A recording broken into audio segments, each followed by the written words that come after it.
Is January 2nd, officially National Buffet Day. So if your New Year's resolution was to eat less or eat healthier, maybe don't hit the buffet just yet.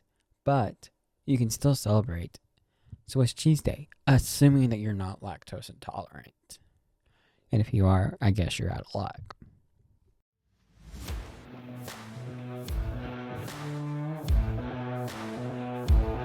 Welcome back to the Daily Rewind, a podcast where we rewind the time and take a look at what happened on this day in history. My name is Garrett. I'm your host. Let's get into it.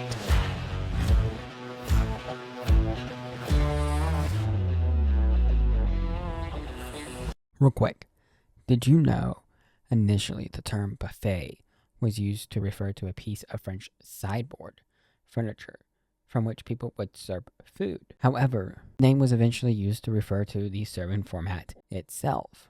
Our first event takes us to 1788, where Georgia joins the United States. Secondly, we fast forward to 1811, where the first censure of a U.S. senator takes place. Timothy Pickering, a Federalist from Massachusetts, had become the first senator to be censured when the Senate approved a censure motion against him.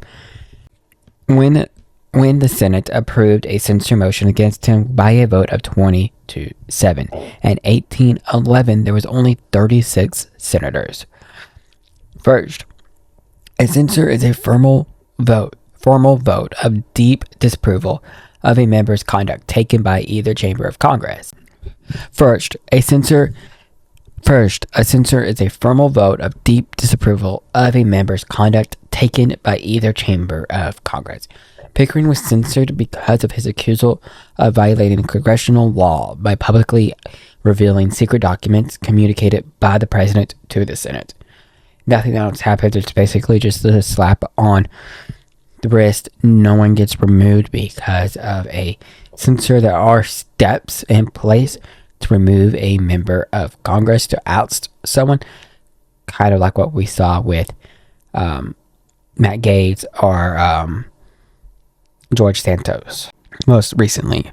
Third, in 1967, Ronald Reagan was sworn in as governor of California, later becoming the 40th president of the United States. Reagan got his start in politics before becoming the governor. He became a well-known Republican back-end presidential candidate, Barry Goldwater. He delivered his first political speech in a 30-minute slot of TV titled A Time for Choosing. At that time, Washington Post described the speech as the most successful political debut since William Bryan electrified the 1896 Democratic Convention with his Cross of Gold speech.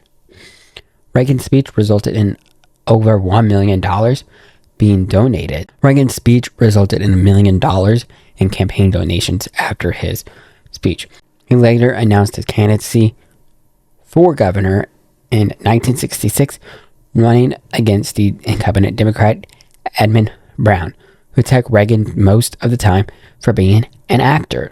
And Reagan turned that around by portraying himself as an ordinary citizen who was fed up with the state government that was not working for the people as it should.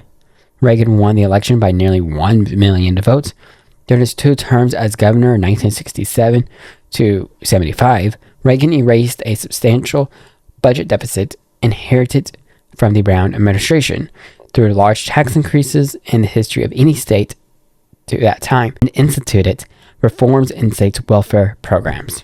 Our fourth event takes us to 1974, when Nixon tried to impose a national speed limit of 55 miles per hour across the nation, and every Texan is crying with the 90 mile per hour speed limits. It was an attempt to save fuel in an oil crisis, but it really didn't work, with states finding loopholes and undermining the safety benefits in energy conservation. The law was titled Emergency Highway Conservation Act, which required states to cap speeds on divided freeways with 4 more lanes in order for them to receive their allocated federal highway fundings. And fun fact, they also did that with getting the drinking age to 21 across the states. In 1987, Congress allowed states to bring it up to 65 on rural interstate freeways. 8 years later, Congress left the regulations and left it up to the states. Several states made their speeds around 70 to 75. Have a great day. Peace.